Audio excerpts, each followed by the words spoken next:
How long is your pledge? Or do you want to switch seats? Good evening. I'd like to call to order this meeting of the Village of Riverside Board of Trustees, Thursday, February 6, 2025. Please stand as you're able for the Pledge of Allegiance. I pledge allegiance to the flag of the United States of America and to the republic for which it stands, one nation, under God, indivisible, with liberty and justice for all. Thank you. Clerk Soul, please call the roll. President Pollock. Here. Trustee Mateo. I'm here. Trustee Marshazga. Here. Trustee Clarity. Here. Trustee Evans. Here. Trustee Koss. Here. Trustee Gallegos. Here. Manager Francis. Here. Attorney Pickrell. Here. Also present Clerk Soul. Thank you. We have a quorum for our meeting tonight. First item on the agenda is a public hearing concerning the intent of the President and Board of Trustees of the Village of Riverside, Cook County, Illinois, to sell not to exceed $6.2 million general obligation bonds, alternate revenue source. The Village Board passed an ordinance approving the sale of these bonds on January 16th. We are required to hold a public hearing prior to the issuance of the bonds, so we will open the public hearing. Clerk Soul, please call the roll for the public hearing. President Pollock. Here. Trustee Mateo. Here. Trustee Marshazga. Here. Trustee Clarity.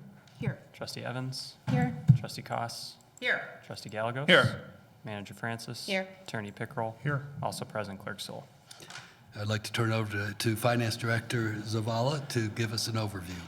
Thank you. Notice of this hearing was also posted in the Landmark newspaper on January 22nd, 2025. The bonds intended to be sold are not to exceed $6,200,000, with the anticipating net proceeds of $6 million. The bonds will have a 20-year repayment period with an estimated rate between 4.29% to 5%. The final rate will not be made available until after the bond sale in March. The bond issuance is needed to continue with the village's comprehensive plan to improve the water and sewer infrastructure. These projects displayed include multiple water main replacements, sewer separation, and replacement of lead service lines. The projects are strategically planned with street improvement to reduce costs and minimize the need to touch a stretch of road more than once. I am happy to answer any questions that you may have, and Director Tabb is also in attendance if more details are needed on the projects. Thank you. Are there any public comments for this public hearing tonight? There are none. Trustees, any comments or questions? There are none. I would ask for a motion and a second to close the public hearing and return to our regular village board meeting. Motion is made. Second. Motion and a second. Clerk Soul, please call the roll. Trustee Mateo. Aye. Trustee Marshazga. Aye. Trustee Clarity. Aye. Trustee Evans. Aye. Trustee Koss. Aye. Trustee Gallegos. Aye. Motion is approved. The public hearing is closed. President's report tonight. First upcoming village meetings. February 10th is the Sesquicentennial Ad Hoc Committee meeting here at the Riverside Town Hall. February 11th, Landscape Advisory Commission, also at the Riverside Town Hall. February 13th, Preservation Commission, again at the Riverside Town Hall. February 17th, the Historical Commission is meeting. They are meeting also at the Riverside Town Hall. And finally, our next meeting of the Village Board is 2 weeks from tonight, February 20th, in this same location. Our Parks and Recreation Department has begun to register people for the Bingo Bash taking place on February 21st from 6:30 to 7:30 p.m. at the Township Hall, 27 Riverside Road. Registration is $5 per person. This will be a great time, and we encourage families to get together for some games and laughter. I did want to make note this evening of an event that occurred in our village this last week. This week, the village experienced the tragedy and loss of life within our municipal borders. Although this young person lived in a neighboring community, these incidents regretfully touched many community members. We thank our public safety personnel who responded quickly and respectfully to the call for a missing juvenile. If you or someone you know is struggling with grief, trauma, or mental health concerns, we encourage you to seek support. There are many resources locally in our area and mental health services, including Suicide and Crisis Lifeline, dial 988, or text 988, or chat 988lifeline.org/chat. The National Suicide Prevention Lifeline at 1-800-273-TALK, 8255, or contact the crisis text line by texting TALK to 741-741. Or residents may contact the Riverside Township Community Resource Center at 708-853-9578. Everyone should feel empowered to reach out and seek help when needed. Thank you. That concludes my president's report. I'll turn it over to Manager Francis for the manager's report. Thank you. If the board hasn't noticed, there are street signs with your respective street before you. We just wrapped up the first auction for the Sesquicentennial Committee, Ad hoc Committee for our old signs, and staff thought it appropriate to provide each board member with one of our new signs as a thank you for all the work that you do. It is at many times a thankless task, and you are uncompensated for it in as many hours, and we as a village and staff appreciate all that you do. So if you don't mind, we'd like to take a quick picture of you all with your signs. Thank you. We're standing here at our table. Yeah.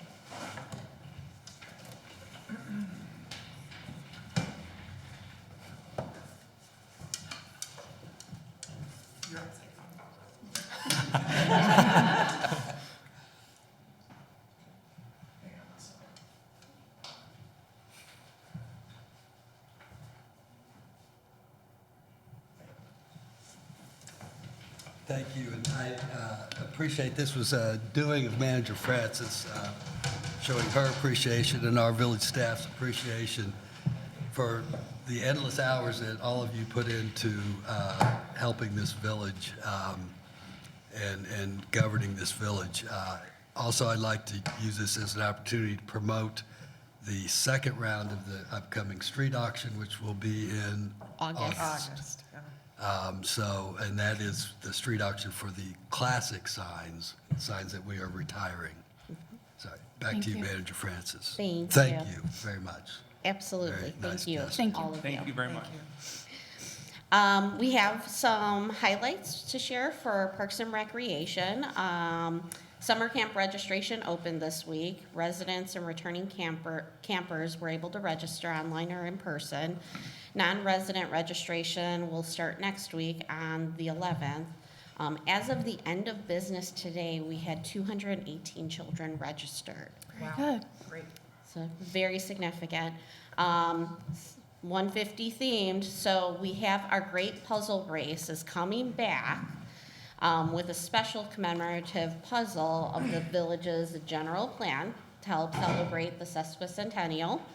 There will also be a performance from the RBHS Jazz Ensemble. Registration is available now for $20 per team. Teams can be up to 5 people, and all teams will keep their puzzle after the race concludes. Pre-registration is required, and the event will take place Saturday, March 8th from 10:30 a.m. to 12:30 p.m. Just so everyone knows, we are almost sold out. So if you're interested, you should register soon. Registration is also open for our popular spring soccer program, adult co-ed volleyball league, and the new color and composition art class for ages 5 through 11 years old. Next, I would like to say congratulations to the village as a whole, our village board, our finance department, director Zavala, clerk Sol, analysts Stencil, and all of our other staff members that worked on the budget for fiscal year 2025. I think this is a record for how quickly we received back our award.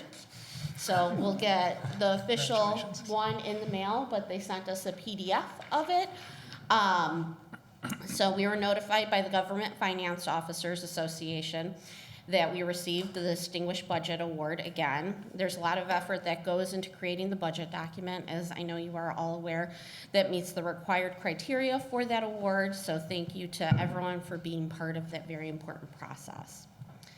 Next item is Community Development and Public Works Department are teaming up and kindly reminding residents to avoid decorating parkway trees and running lighting and extension cords across the public parkway. These decorations, while fun and festive, can negatively impact our tree health and create trip hazards for residents using sidewalks, especially during the winter weather. Staff will share periodic reminders throughout the year to encourage residents to keep decor on their private property. This evening, I wanted to extend my condolences to the family of Joe Doria, who was our RTV production supervisor. Joe passed away over the weekend. Joe was a kind and thoughtful individual whose contributions to the Village and Riverside TV were significant. He played a vital role in elevating Riverside TV to new heights, mentoring new team members, encouraging innovation, and always striving to make things better. His dedication to his team and the community was evident in everything that he did, whether at a community event, assisting with Riverside TV setup, or behind the camera at an RTV filming. Joe was always there with a warm smile and an infectious laugh, ready to support those around him. He had a way of making people feel welcome, and his passion for RTV and his kindness towards others left a lasting impact. Riverside TV will continue to honor his legacy by carrying forward the values he embodied: mentorship, community spirit, and a genuine care for others. He will be deeply missed, but his influence and support that he provided to so many will not be forgotten. And finally, this evening, I wanted to recognize our village clerk, Ethan Soul. This evening is his final meeting, and today is his final day with the Village of Riverside. Ethan was offered and has accepted the role of Assistant Village Manager in the Wisconsin community. Our team is extremely proud of Ethan.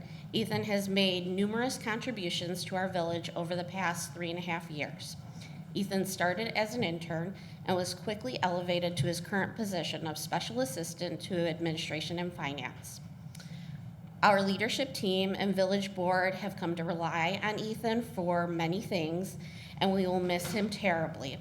Ethan, congratulations on your new position, and remember that you had a role in Riverside's achievements not only today, but you've also set us up for the future. Thank you. Thank you. Thank you very much. Thank you.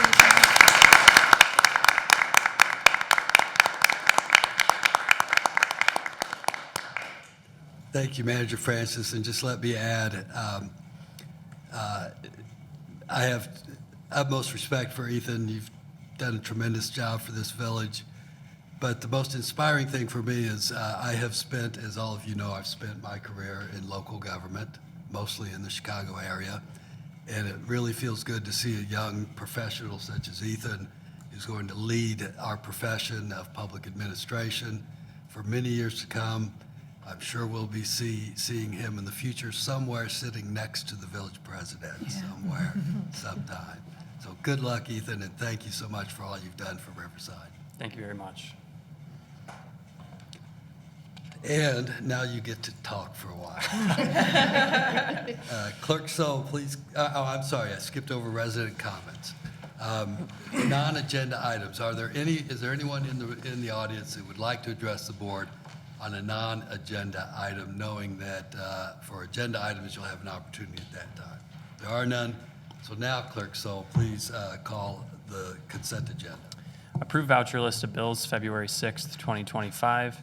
Approve Village Board of Trustees regular meeting minutes, January 16th, 2025. Approve Village Board of Trustees executive session meeting minutes, January 16th, 2025. Review and file board and commission minutes. Parks and Recreation Board regular meeting, November 18th, 2024. Planning and Zoning Commission regular meeting December 17th, 2024. Review and file department monthly reports, Police and Fire December 2024, Finance December 2024, Community Development January 2025. A resolution authorizing the village manager to issue a purchase order to Ziegler Auto Group of North Riverside, Illinois for the purchase of a 2025 Ford Utility Interceptor in an amount not to exceed $47,175.70. A resolution authorizing the village manager to waive competitive bidding and execute a sales agreement with Curry Commercial Truck Center for a total amount not to exceed $33,565 for the purchase of a 2025 Ford Maverick hybrid pickup truck. An ordinance amending Title 8 of the Village Code of the Village of Riverside relating to water charges for places of worship. An ordinance authorizing the adoption and publication of the official updated zoning map of the Village of Riverside, and a resolution revising special event/facility rental policy and procedures for the train station. Do any of these items need to be removed from the consent agenda? If not, could I get a motion and a second to approve the consent agenda? Motion to approve. is seconded.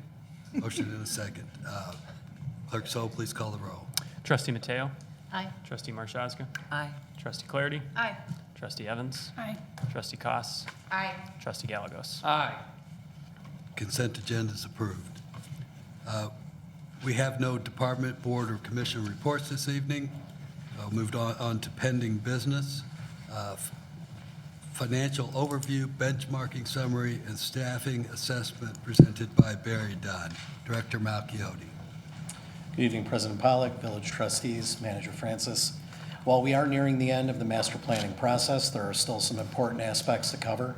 Tonight, the Barry Dunn team will be presenting a high-level financial overview, benchmarking summary, and staffing assessment. I will turn it over to Elsa Fisher from Barry Dunn, and we'll be happy to answer any questions after the slide deck. Thank you. Good to see all of you, President Pollock, trustees, and Village Manager Francis. Thank you for giving us time tonight to review a couple of things. We know that you have a lot on your agenda, so we're going to move through our slide deck fairly quickly. On the screen, joining us from Boston is our colleague Jesse Mayat. He's our financial expert on the team. All of his experience has been in municipal finance realm. So I'm going to turn it over to Jesse. Oh, and you're going to move the slides for me, sorry. So yeah, we're going to talk about the financial overview. I'm going to go through some high-level benchmarking information. Nikki's going to talk about the staffing assessment. We can answer any questions, and then we can go through next steps. Next slide. So Jesse, I will turn it over to you. Great, thank you, Elsa. And Ethan, we can move to the next slide, please, and I'll get started. Good evening, Mr. President, members of the board. First and foremost, thank you for your time and the opportunity to present to you this evening. As Elsa alluded to, we'll be taking you through at a very high level the cost of service analysis and the outcomes and results that were produced via many months and a lot of detailed analysis. We took a look at the department over a span of about 8 fiscal years. As you can see there on the slide, we started in the past and looked at fiscal years 23 through fiscal year 24, prior to jumping up to the budget year of 25, and then forecasting out impacts based on historical trends and known assumptions for fiscal year 26 through 28. And in doing so, we look at the fiscal environment in service delivery objectives and strategic priorities for each of those individual fiscal years when assessing and aligning the revenue and expense that was associated with service delivery for those fiscal years. And on the next slide, we'll take a look at things at that high-level department level. And a couple of things I'd love to point out here. I know there's a lot of numbers going on, but as I alluded to, that fiscal year assessment for the past, from fiscal 22 up through fiscal 24, we can see the left side of the graph from an objective standpoint, very impressive. We talk really about cost recovery. It is the term that we use when we perform and compare these types of analyses. And then from a comparative standpoint, anytime we see a cost recovery that's greater than 100%, certainly that's a positive in most instances. And so we can see those years prior to fiscal year 25 operating at a very well-respected cost recovery level, I guess is a great characterization. We can see when we get to fiscal year 25, and particularly middle, January 1 of the calendar year of 2025, we start to see some downward pressure. We can see it push that cost recovery, down below 100%. And I want to make it very clear and point out that this wasn't due to any red flags or financial mismanagement or things of that nature. This was mostly and entirely attributable to things out of control of the department. That mainly is the state minimum wage increase with effect, pushing that downward pressure on personnel budgets, as well as just overall personnel expenditures increasing, especially in the municipal environment, leading up to fiscal 25, and a trend we expect to continue.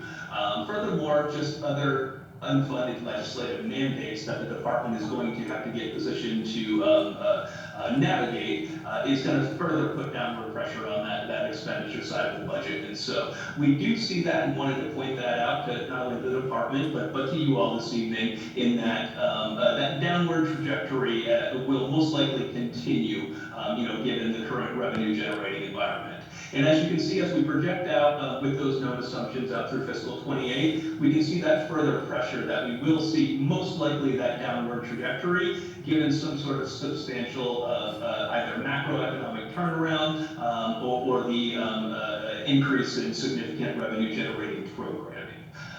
The next slide, I just want to point out the total cost of the department when we do add in that administration element. We can see that same downward pressure hitting in fiscal 25, but that yellow goldish line there demonstrates the cost recovery with the total spend for the department, and that's mainly administration included. And we do this not to point out the significant portion that administration is, because it's an absolute necessity. And again, no red flags when assessing that expenditure side of things as well. But we just want to demonstrate to all of you this evening, and those that are of interest in stakeholders, that it does take a lot to run the department. And when we look at that total cost environment, it really does push down those cost recovery levels. Again, not a good thing or a bad thing, but it's that starting line for you all to make some strategic decisions going forward. All right, thanks, Jesse. Next slide. So the next section of our presentation is about some benchmarking. Your RFP included, staff wanted to learn how they compared to other agencies. So the agencies that are in orange that you can kind of see are park districts, and the ones that are in green are municipal. And Western Springs actually has a park district and a village park and rec department, so that was a little bit interesting. We sent the survey out to 20 agencies and 15 responded, which is a really good response. Next slide. And these are the topics that we were looking at: the size, the financing, staffing, parks and facilities, programming. We looked at facility rentals, some program fees. We did some neighboring community comparisons. Ron said I'm often compared to these two communities, so let's look at those relatively closely. And then we just have a few observations and conclusions. Next slide. So when we look at size, we looked at two things. We looked at population, and we also looked at square mileage. But in terms of population, you can see the village of Riverside. You guys are in like the bottom third at 9,300, with the village of Libertyville at the top and the city of Galena at the bottom. And then I did put the neighboring communities of Brookfield and North Riverside in orange just for comparison purposes. Next slide. In terms of square miles, you're almost at the very bottom at 2 square miles, and just the village of North Riverside below you, and Libertyville at the very top at 8.8 square miles. Next slide. So in terms of financing, we looked at a couple of things. We looked at the overall operating budget. You can see that the Oak Brook Park District has a $10 million operating budget. The smallest operating budget was the village of Willowbrook at $820,000, and the village of Riverside, you're in the peach color here, and you're at just over $1 million. And then another thing that we thought was really important on this slide is the third column, the annual CIP. So you can see the Park District of LaGrange at the high at $2.4 million, and the village of Riverside at $60,000. So just a really big difference when residents want more. The capital improvement budget is much smaller here. So the comparison when you look at parks and amenities, there's just not as much money here to spend on Parks and Rec. Next slide. So then we did look at parks and facilities, the Village of Libertyville, all the way across, highest numbers, probably not a good agency to compare yourselves to in hindsight.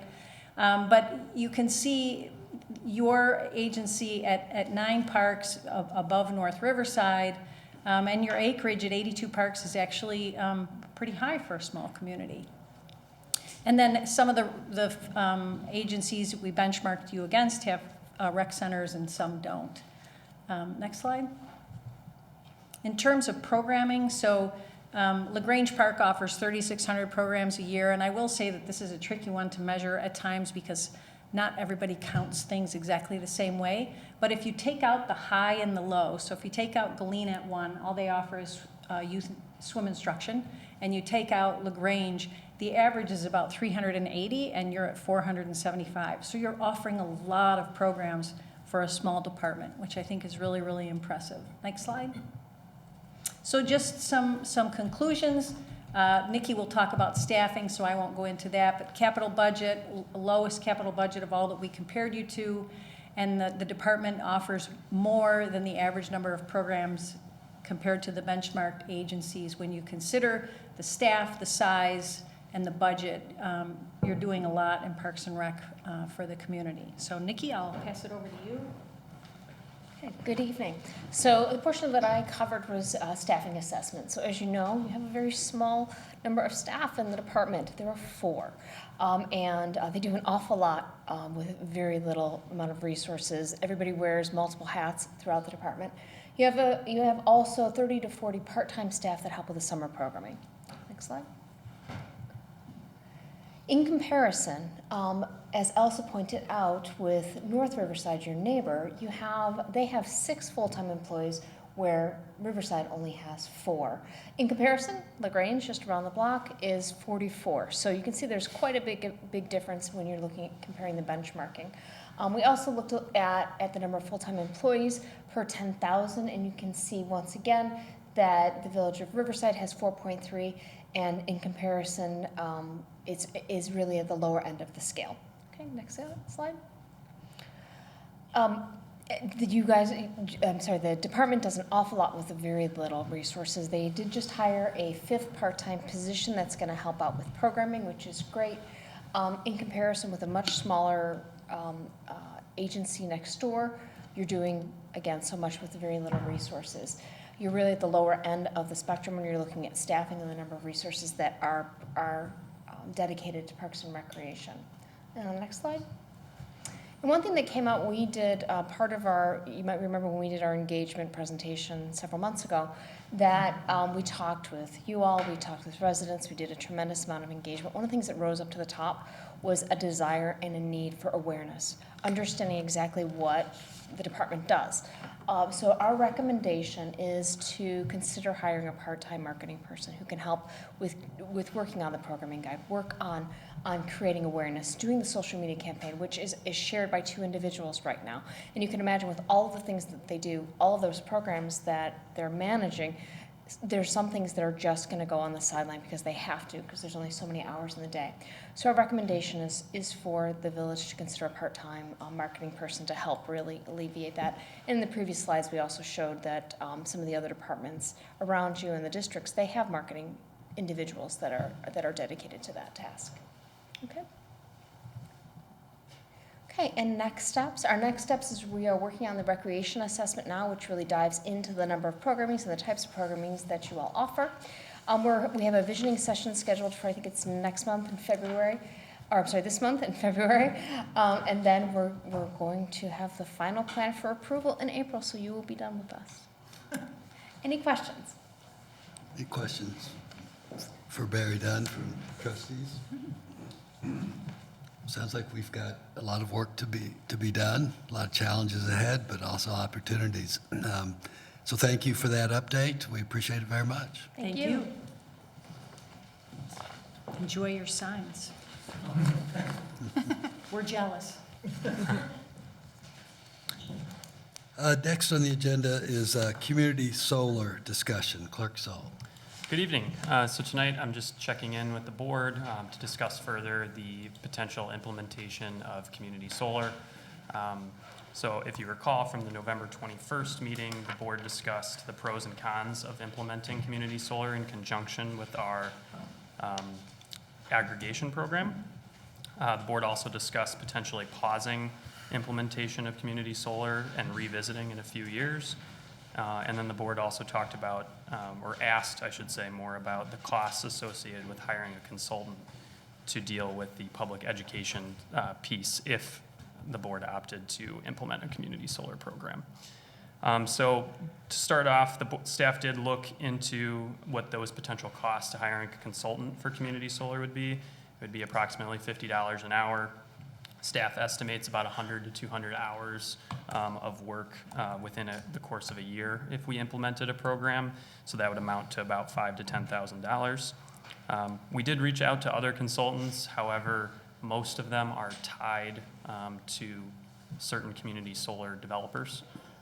So if we did want to use their services, we would get them for free, but we would just have to be promoting their program as opposed to promoting any community solar program like the Citizens Utility Board does.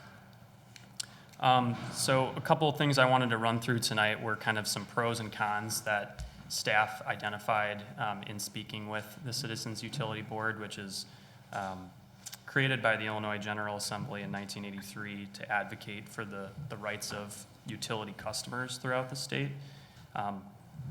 We call them CUB. CUB is a strong proponent of providing residents with as much consumer choice as possible, so they would be for the village offering community solar in addition to aggregation, but they're also very aware and cognizant of the challenges that it may pose for a smaller community with limited resources as it pertains to public education. Staff also spoke with a representative from the Village of Oak Park's Sustainability and Resilience Office, and they've reported no concerns regarding their implementation of community solar in conjunction with aggregation. However, they do have 2.5 employees in that department that specifically deal with sustainability issues. They did note that they have 1,000 households that signed up for their community solar program. However, only 318 of them are currently enrolled. It's not like aggregation where you're in automatically, depending on the availability of solar throughout the region, whether it be solar farm construction or how many other municipalities have community solar programs in the area. It may affect their ability to even offer certain programs. And then also certain programs prioritize low-income residents. So staff did identify some pros and cons, and I'll go through those really quickly. The pros of offering community solar in conjunction with aggregation would be a savings for residents. So right now, aggregation is at a premium to the ComEd rate, and it's not included in your packet, but the board approved just over 8 cents a kilowatt hour with MC squared in our last aggregation contract. The current annualized ComEd rate is just under 6.5 cents per kilowatt hour. So introducing community solar would provide a credit on participating residents' bills, which is a savings. It also, promotes local renewable energy support, increased energy resilience. It's a different sustainable option for people to use. They don't have to switch from the aggregation program. They can be in the aggregation program and be a community solar subscriber. And it provides that level of choice, like I mentioned, CUB prefers. Some cons, though, and I previously mentioned that staff is a little bit concerned about potential resident confusion. We always get an influx of calls when we renew an aggregation program. Between us and our consultant, we handle them, but there's still kind of that public education piece that is difficult to get the word out. We try to e-flash, we try to post on the website, put in the newsletter and do as much as we can, but we still find that some people are confused about what aggregation is and what it means for them. Billing complexity community solar is unique in that it's not an opt-out program, so residents have to opt in. And then once they opt in and are enrolled, they will get a credit on their monthly utility bill, and then they will get, and that's a ComEd bill, and then they will get a second bill from the community solar farm that they're subscribed to, which cuts into a portion of the credit on their bill, but it's still an overall savings. So that can be a little bit confusing because you're getting two bills as opposed to one. Still savings, you're just getting two bills. And then I mentioned like community solar is limited in availability, and that's very subject to change. As many of you know, the country right now is experiencing some limited availability of grant funding and so forth, and community solar is part of that stuff that is at risk in terms of solar farm construction throughout the United States. So it's unforeseen if more availability is going to come in the next few years. And then potential for misinformation. One thing staff has noticed in recent years when the village renews their aggregation program is that some third-party energy suppliers will try to capitalize on that and send letters to residents, spam mail, and some residents fall for it. Most don't.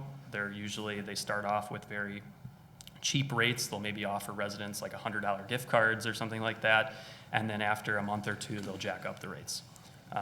And so if we introduced a new program, there would be that concern of kind of those third-party vendors coming in and sending out mailers again. And so I kind of laid out some questions that I think may be helpful for the board to begin discussion on the item. I won't read them word for word, but we can kind of take them piecemeal in order. It doesn't matter. So, thank you. Thank you. We can, I have one question before we open up for discussion and address the questions. Do we have a sense of what the availability of a consultant would be if we did both and we spent the money to have a consultant who would answer residents' questions? Are residents going to be able to call and get someone? Are they going to have to get a call back? Yeah. That type of thing? That's a good question. Most likely, it would be like a voicemail box. And actually, when I was talking to the representative from Oak Park, it's like an 800 number, right? So even if we publish it on our website or our social media or whatever, Oak Park found that when they have a consultant too, that residents will just call the village. And I get this with aggregation too, and then usually I'll just be able to answer their questions so that we're not passing residents around.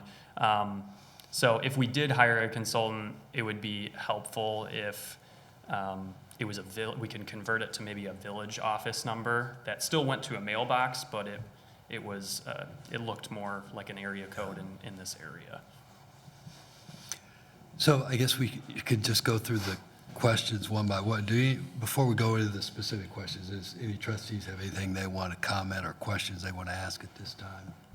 I need a clarification. Sure. So if we went with a community solar program, we would finish out our aggregation contract, or whatever you call it. So we are binded by our current Right. aggregation. And I think the question is, do we want to try to do a community solar just by itself, or do we want to do a simultaneous community solar with aggregation, which has its set of challenges? But regardless of either of those two choices, we have to finish out our current aggregation agreement. Right. So the question is, would we have to find a vendor? Or are we just saying, go ahead and look for community solar? So like for instance, Jill gave me a good example today. So we have Waste Not for composting, and we partnered with them, right? Mm-hmm. We said, hey, go with Waste Not. Are we going to have a similar situation? Is that how community solar is going to be run? Where we pick someone? Or are we just saying, we're just going to teach you and you can go do it on your own? So it depends on what the board wants. So you can have those different options. If it helps seeing kind of visually, there are many different community solar developers out there, and whether the village choose to go with Nexamp per se, and that's the consultant we work with, even though that's the one the village is promoting, a resident can go and sign up for a sunscription, program. It's not, we're not limiting residents. And so the decision, if the board did want to implement it, is more, do we want to just promote one vendor and do that? Or do we want to push our residents, do a public education campaign to the Citizens Utility Board, who has all these resources for residents to sign up for stuff? It just comes down to a choice the board would have to make. So, Ethan, it's my understanding that rather than, if we were to go with one community solar provider that we were recommending, that it would be the consultant provided at their expense and nothing charged to us, correct? That is generally how it works. I mean, it may be different depending on the vendor, but in my experience talking with some of the vendors, that would be included if we chose to go with a vendor. Okay. And is it also correct that with each community solar provider, the wait list or availability kind of differs too? Yep, it fluctuates. For instance, Nexamp, the first one you see on this list, they had less of a wait list than MC Squared, for instance. And I don't exactly know why that is. I think it has to do just with the solar farms that their company owns and what they're constructing. Yeah. Okay, and then some of these in the savings column are a guaranteed savings where it's flat, and then where it's a range, there is no guarantee? Correct. And no matter what the village tries to or chooses in this scenario, will the village sign any contracts, right? So we choose a vendor, they work with us, but residents, households are the ones signing contracts with the solar or the community solar provider. So it's a little different than aggregation that way. Manager Francis. I just have one clarifying point. You'd mentioned the consultant. So if the board did select a particular community solar vendor, yes, they would be the consultant just for community solar. And if we decided to do aggregation, they would be just the consultant for aggregation. But the thing is, we would still need a consultant to provide the overlay of the questions that we're going to get from the community solar and the aggregation once they do both. Okay. Yes. Yeah. All right, that is a good clarification. Yeah. Ethan, question, can a member of our village right now could go to Solar Landscape and set this up all on their own without us doing anything, correct? Correct. But if they're opted in or ready to aggregate, They can do both. They're not mutually exclusive. The other, Have you come across any factors besides income that prevent somebody from joining? That and just the company that they're applying to, their availability of, they have like a set number of subscriptions. I think it changes on a monthly basis, depending on how many panels or farms that they opened up in a given period. And so it's income, and I know that in Illinois, they prioritize low-income residents. There's actually, on the CUB website, there's, like, this list is for income-eligible customers, and then they have, the next two slides are for just regular customers. Or this is actually the low-income one, the first two weren't. So that's how that works. one more question. So are you, the staff, wanting to have a communications specialist or whatever you want to call it, if we stick only with aggregation? No, if we stick with aggregation, we don't need someone to explain how to navigate community solar and aggregation. It's just once we start adding on the layers, we just don't have the capacity. We get a lot of questions every year when we renew our aggregation. Just to clarify confusion, the letters go out even though they get it, whether it's every year or every couple of years. It's a new letter, and so there's touch points with the village. But it's really just if we're creating these additional pieces that would be challenging. Because we're definitely not experts in the realm of, community solar aggregation. We know enough, right, to equip the board with the resources to make good decisions, but there are other experts in that field that can better explain those issues or items. Can I ask another question? Where did we get the estimate that it would take 100 hours of questions? That was between Ashley and I, just kind of guessed, because Ashley, Assistant Village Manager Monroe, and I have been kind of the primary contacts for answering aggregation questions, along with our consultant, Sharon Derling. And so, just based on the number of, calls that we get during that renewal period. It could be less, it could be more. We could be underestimating. We're trying to gauge our best estimate because no other community really has done that with the small staff that we have. The larger communities like Oak Park and Evanston, I think were the Evanston does two. it too. They have a lot deeper bench than we do. Was River Forest doing this too? Not to my knowledge. They're probably doing one of them. They might be doing both, but I know that Evanston and Oak Park do.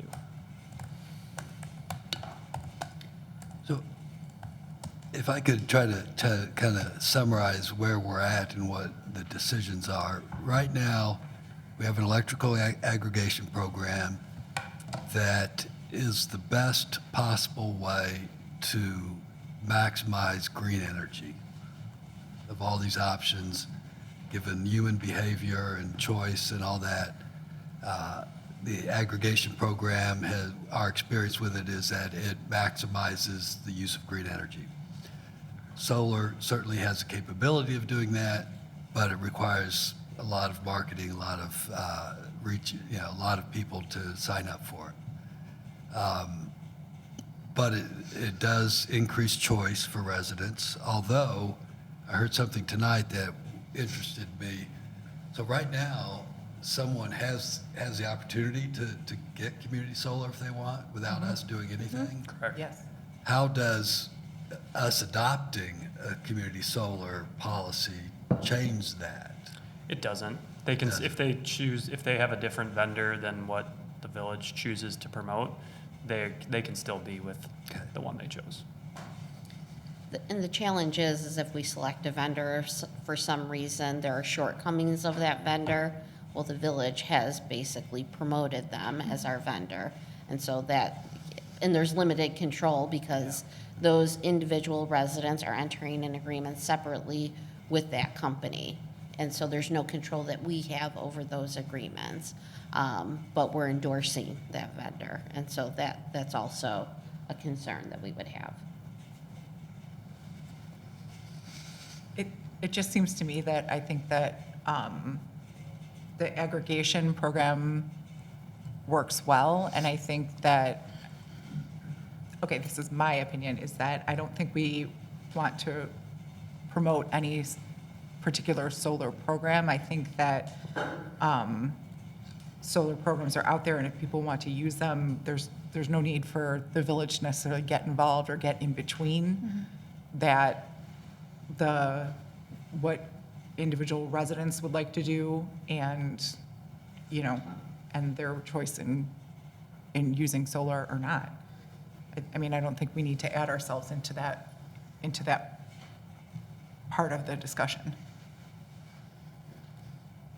Other thoughts on how we proceed? Well, I would agree that 88% of our homes stayed in the aggregation program. So the majority of people right now are willing to pay more. I think promoting solar as an option is good for us to do. Educational materials, but I'm with Trustee Koss. Right now I'm not inclined to want us to choose just one company to go with. Yes. I think we could just strengthen our communication about aggregate next time with an FAQs page or something like that. We could just do a little better with the communication and, we'll see how many more opt out in the next couple of years and see what happens. It's pretty high. I mean, for us there's not a problem to solve. And we can also ask Sharon when she comes back for our next aggregation round, where are they at? So I did check River Forest. They actually just, we're a trailblazer. They just started in 2020 with 100% green energy, where we have been doing it much longer. But it looks like both, they have a wait list for their community solar, and it's all through MC squared. So maybe that is an opportunity of talking with Sharon about the aggregation, and is there an opportunity to do both? I know the last time she was here, she said they're not quite there yet. Based on River Forest, just a very brief look of their website, it looks like they're trying to get there, but they're not even there yet because there's a wait list. Yeah, the MMC is offering community solar through a special agreement with the Metropolitan Mayor's Caucus. So that's why there is such a waiting list, is because all of the communities that are interested in doing this and that are members of the caucus are tapping into this agreement. And that's why having, and I think their guaranteed savings for residents was at a lower percentage rate than Nexamp's, which is why if Nexamp has greater availability and a greater discount, that I thought perhaps that would be worth looking at, as far as, you know, if we were to partner with one over another. But I do understand Trustee Koss and Trustee Mateo's, you know, I guess inclination that residents should be free to make more choices. I do think we should stay with aggregation as the primary. I appreciate that we did promote the income eligible programs through Illinois Solar for All, et cetera, on our website.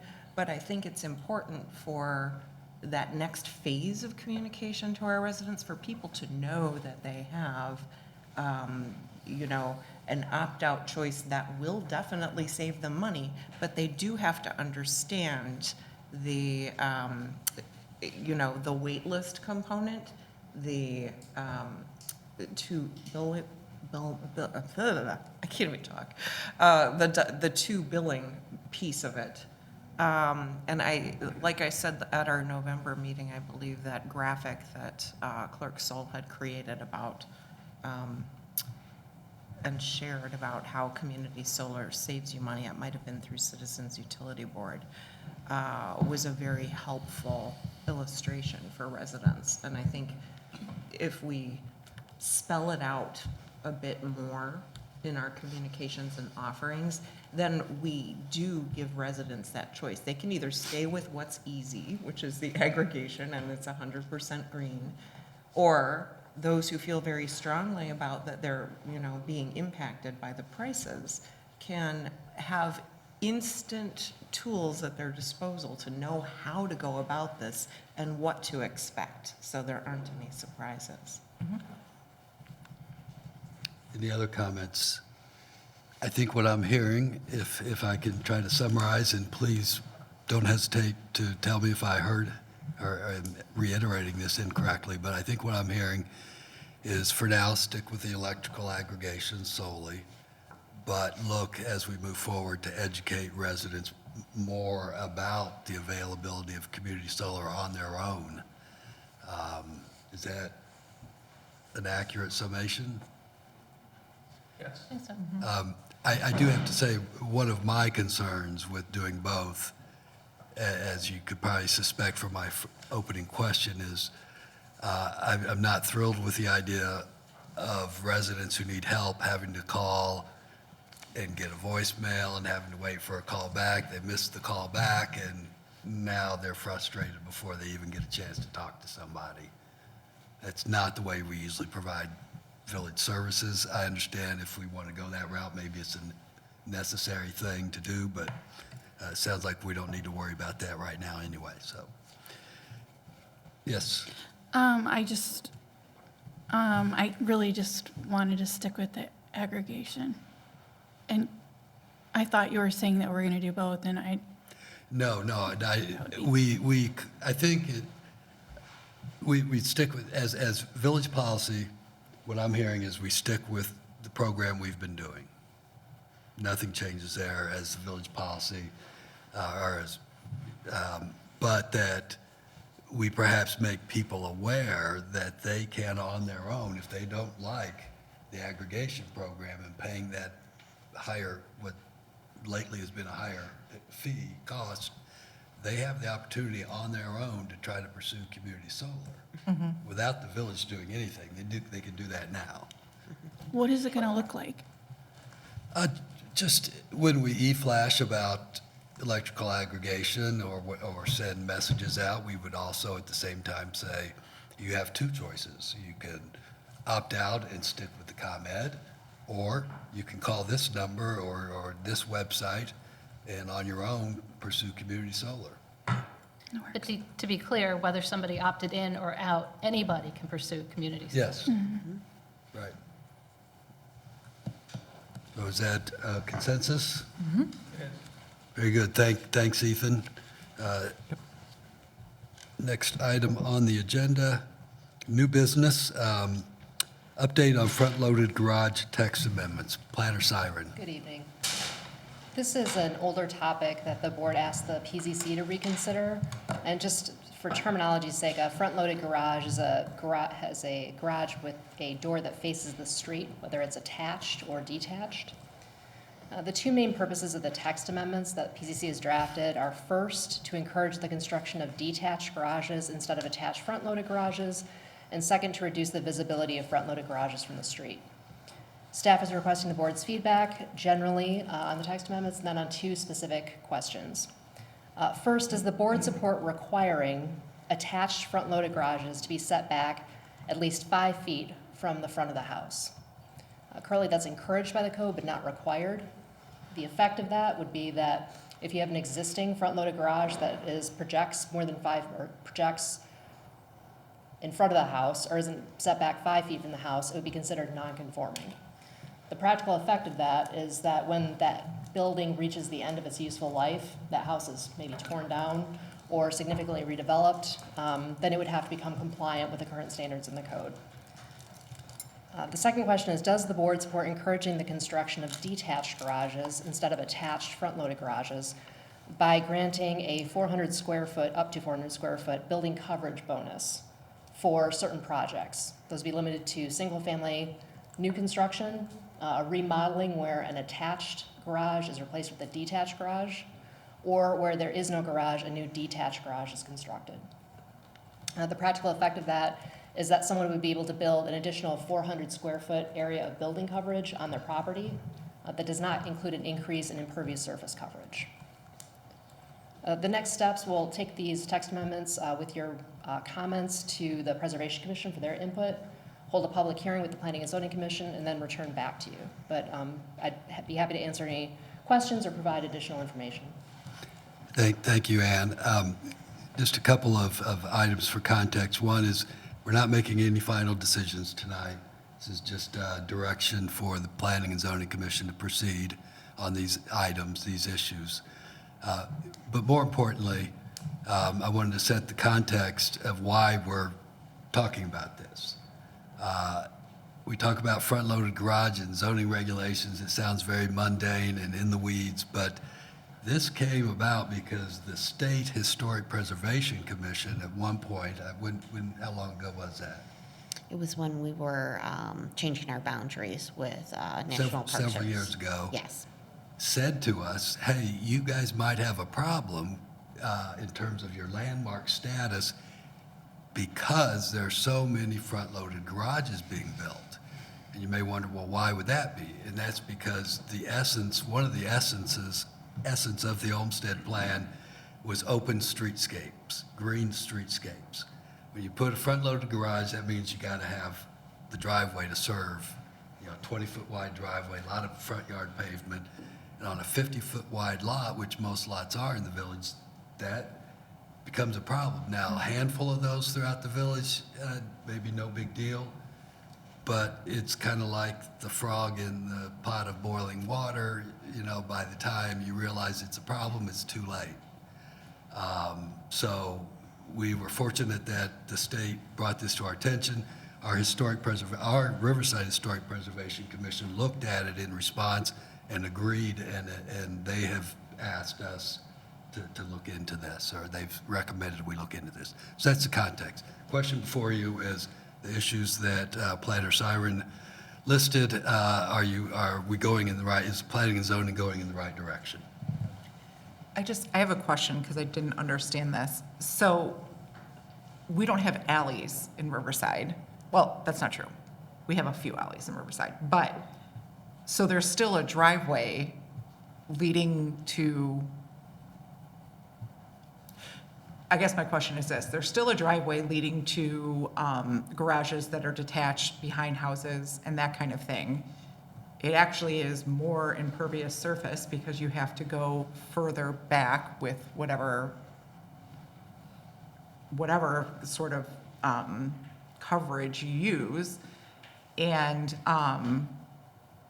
there's still the driveway issue. So I'm not sure why a forward-facing garage fixes, or why does that change the issue? Because if you have a two-car forward-facing front-loaded garage, you're going to have at least double the pavement in your front yard Okay, than you would. Like my house, for example, I have a detached garage in the back. My driveway's 8 to 9 feet wide. sure. So I've got 8 foot by 20 feet of driveway in my front yard. If I had Sure. a front-loaded garage, I'd have a 20 foot by 20 foot pad in front of the garage plus Plus apron. okay. So it's partly, and Planner Siren, please step in here. I think I'm saying this accurately, but there's also the architectural aspect of the garage doors facing the front that also is an impact. So anything you wanted to add to that? I think that's exactly it. I think the Okay. concerns were twofold. One was the amount of pavement in the driveway. The other was basically having an auto-centric type of development. Whereas the general plan for Olmsted calls for these bucolic green spaces, which Sure. encourages neighborhood, interactions and strolling. Whereas if you focus on the vehicle by having a front-loaded garage, it's more, modern development that focuses on the vehicle. Okay, so this is more of a preservation and aesthetic situation than what we're talking about, environmental and impervious surfaces.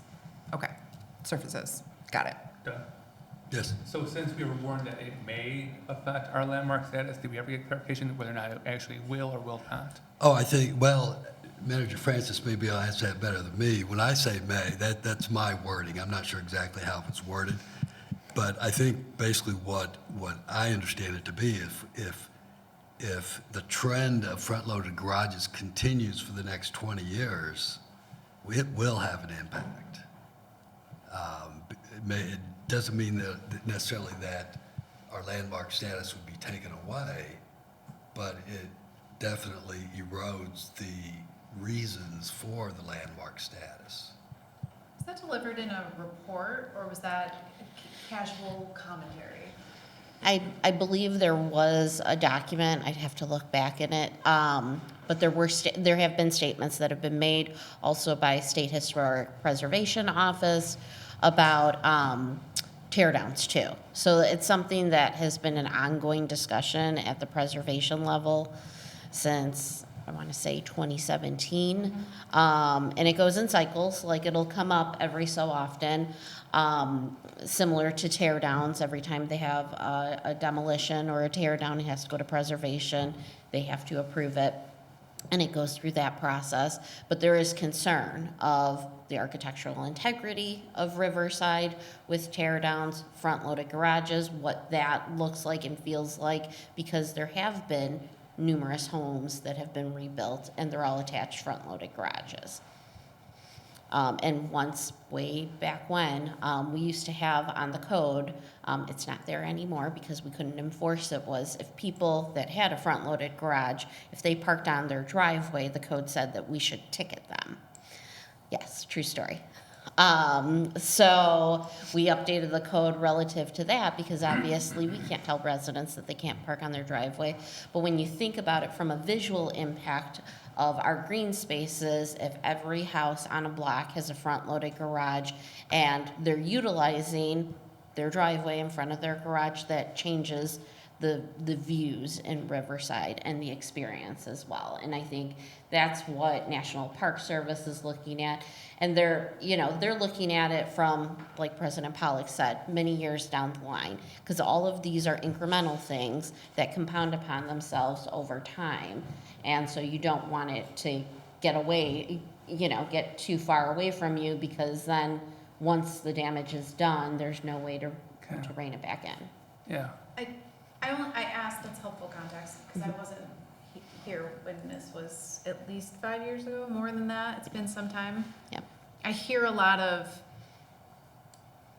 might, concern, impact kind of words, and not anything concrete to say this is a current issue or this will result in the loss of your status. I understand it's incremental over time. The only point I think I just want to make is that we talk about garages a lot in this town, like a lot. People complain about the restrictions. That's the feedback I get, is a lot of difficulty with this. So we're putting in a lot of effort to be cautious about that incremental growth, but I think the comment was well taken, that have we revetted that position? And maybe it's not necessary if we understood sort of the trend.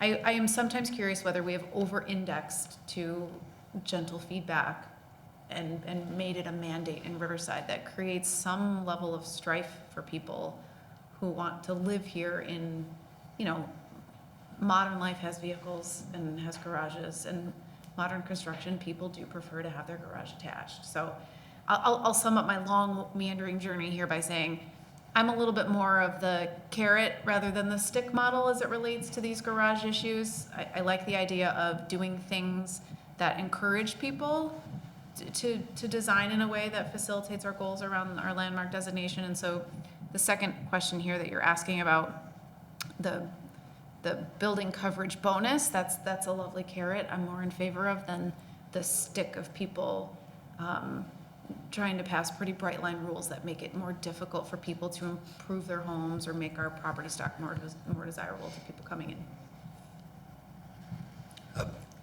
Thank you for that, Trustee Clarity. I would like to ask staff to provide the documentation on the history of that whole thing with preservation, and that would be helpful for all of us, I'm sure.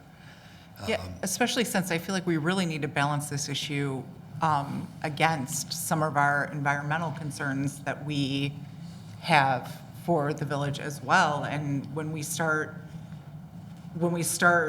down this road, more impervious surface has to be built in order to accommodate a driveway that goes all the way to the back of a house.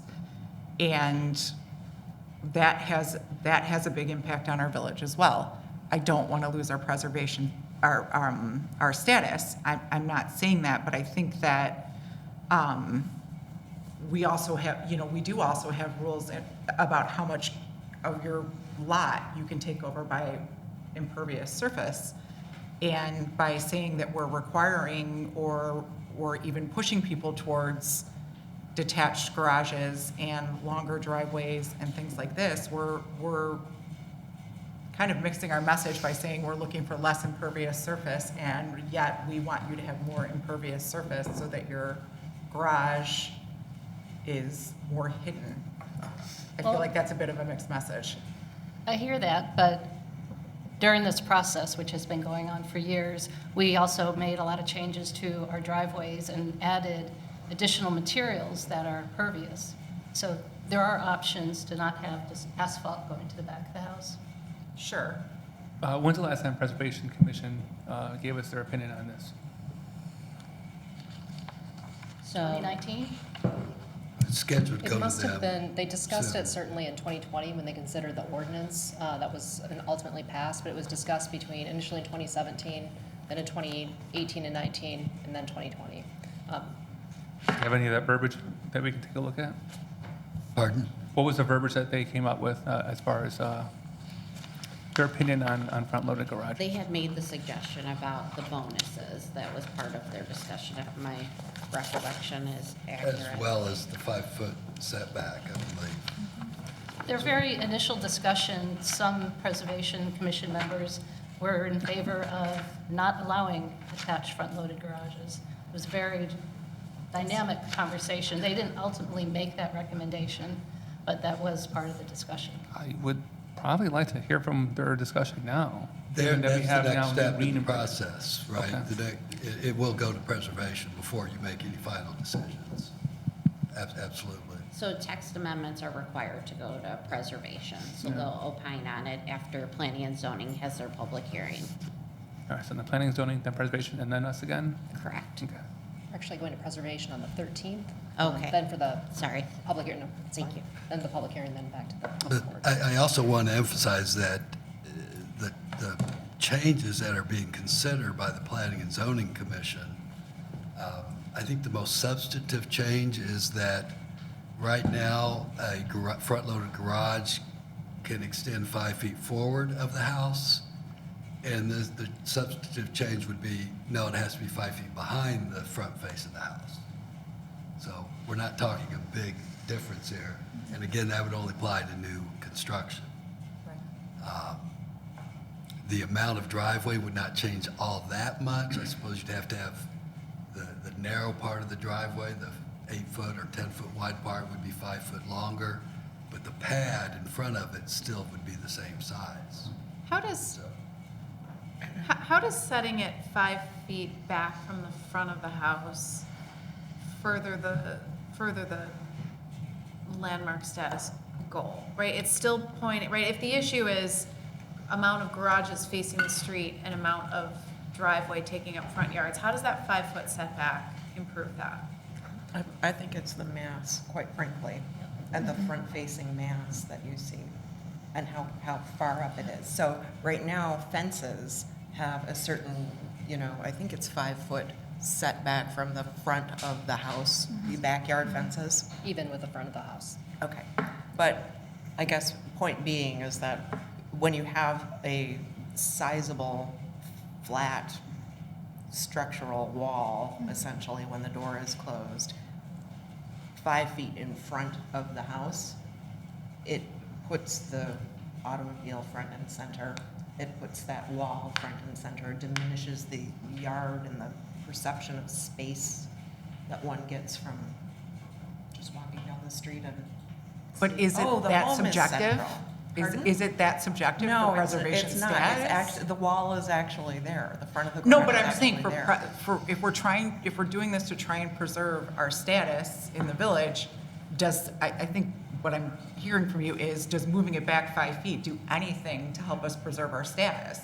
It preserves the open space and the Okay, but perception. I get that visually we like it. I get that, but what I want to know is are any of these things going, I mean, obviously inducing people to do a detached will, but by saying it has to be 5 feet back, if everyone just starts building them 5 feet back, we still have front-loaded garages. It's not doing anything to change the preservation status, is it? Landmark status. The landmark status, right? Do we have any idea So what the guidelines are for that? You're asking are we doing enough? Well, are we No, doing anything by saying it's does it 5 feet? does it at all impact the goal? If the goal is to maintain the landmark status. Right. I just want to understand the reason behind the 5.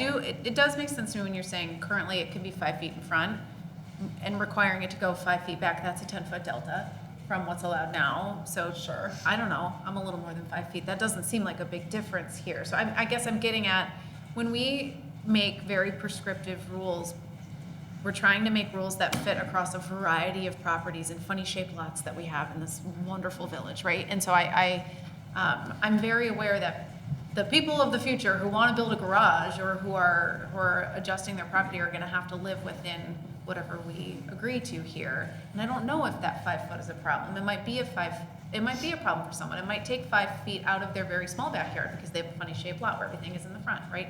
And so I guess I just would want to understand, does that 5 feet actually further the goal of protecting our landmark status in a meaningful way? Or is it just because we like the way it looks, which is a goal in and of itself, but it's different? I don't think we necessarily even love the way it looks if you're comparing it to a detached garage that's set all the way back on the property. I think this was a compromise, perhaps, because initially the Preservation Commission did not want to, or certain members of the Preservation Commission did not want to have front-facing attached garages at all. So by saying, all right, you can have them, but you can have, we'll just push them back a little bit more so we have more open space. That's where the origin of that option came from. Rather than prescribing that you cannot have an attached garage. I understand the origin, but if allowing them at all is going to impact our status, then, and that's what we're trying to preserve is our landmark status, then specifying 5 feet in any direction isn't gonna change that. If we allow it at all, and we're gonna lose our landmark status, then why are we quibbling over feet here? Trustee Evans? Oh, yeah, I just wanted to say that on my house, I do have a 5-foot setback garage, and it looks like a lot more than 5 feet. And I also wanted to just say that aesthetically, my preference is for having setback garages or detached. We don't live in a subdivision. We live in a village, a very special village. And so, even if we're talking about just maintaining the status quo of the designation, even if it's, whether it is a threat to our designation or not, it just brings in my opinion, a bit extra charm to the village. It's different. And I would like to just see what the Preservation Committee would have to say. I think this has been a really good discussion. As I said, we're not making any decisions. If no one objects, I think we should direct planning and zoning to proceed, knowing that with preservation or planning and zoning comes up with something, we'll have another shot at it. I'd rather them start with a lot and will it down because it's difficult in public hearings to expand what you're looking at. But, so does anyone object? I'll put it that way. Does anyone object to planning and zoning proceeding as they have recommended? No objection here? No. I don't object. It looks like that it goes to preservation first, and stop me if this isn't the role of preservation, but I would be interested in that, an answer to that question, if preservation can answer this for us, and if they can't, that's okay. But does the 5 feet actually further the goal of the concern that was expressed to us however many years ago about landmark status? That's a pretty distinct question. That would be helpful to come out of that February 13 meeting. The authority that grants us that national landmark status, that's the criteria you're looking for, right? Exactly. Yes, I'm looking for whatever is about the garages that is impacted or may someday might concern or impact our status. Is that ameliorated by the 5-foot setback? Because if it's not, and again, this is, in my opinion, it seems arbitrary. They might say you had to have 6, whoops. I don't know, I'm just. Very good. Manager Francis, do you have something you want to add? Just a quick item that I wanted to read from 2017, from when they had this discussion. It says, Chairperson Pipel provided the commission with some context on why he asked attached garages and their impact on the village's national landmark designation be placed on the agenda. He stated that when the National Park Service came out to do their photography for the village, our updated application, one of the things that came up was the idea of contributing and non-contributing structures, that if there was an adverse effect on one of these structures, it would be an adverse effect on the district. Chairperson Pipel said he tried to impress upon the National Park Service that you should think of Riverside as a traditional architectural district.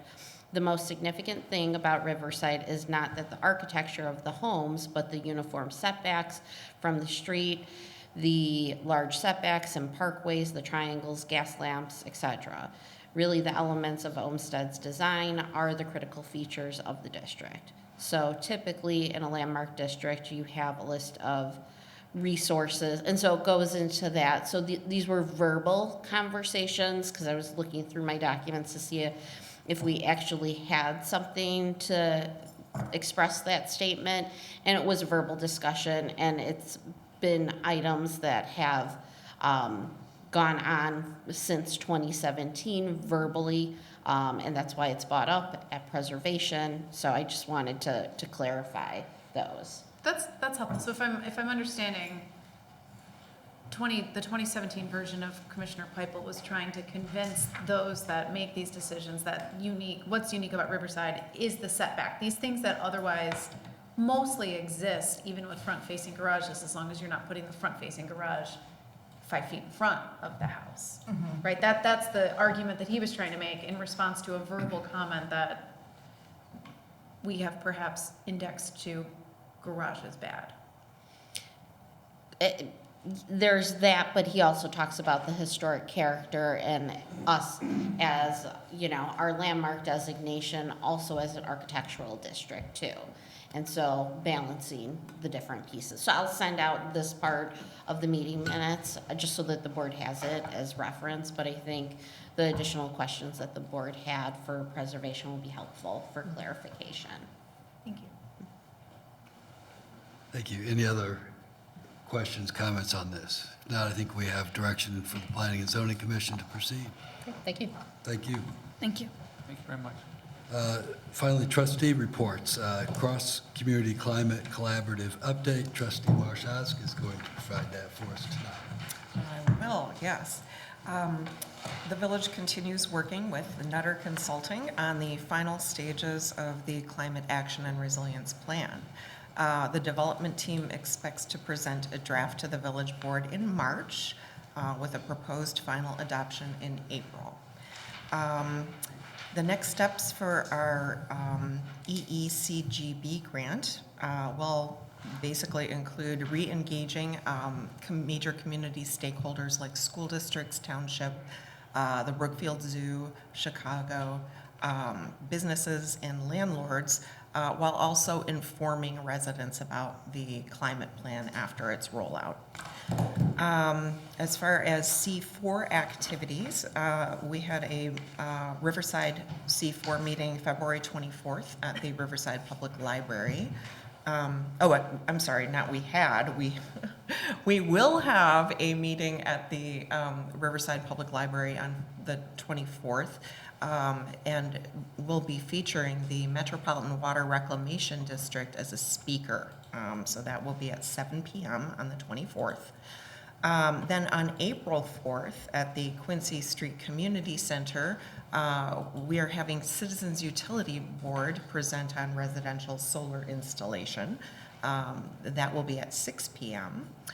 And then the C4 group will also be participating at the Riverside Community Gardens Earth Day event to be held at from 4:30 to 6:30 p.m. on Earth Day, which is April 22nd. So we can look for more information about this online coming up. And our next C4 area meeting and Riverside C4 meeting will be held on Thursday, March 27th. So that's it. Thank you.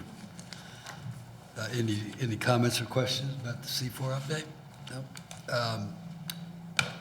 The board does have a need for an executive session this evening to discuss probable, imminent, or pending litigation and to discuss the acquisition of real property.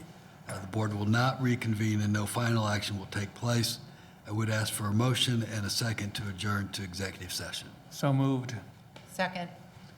Motion and second, rather than a voice vote, I would like Clerk Soul to Thank you. final reading.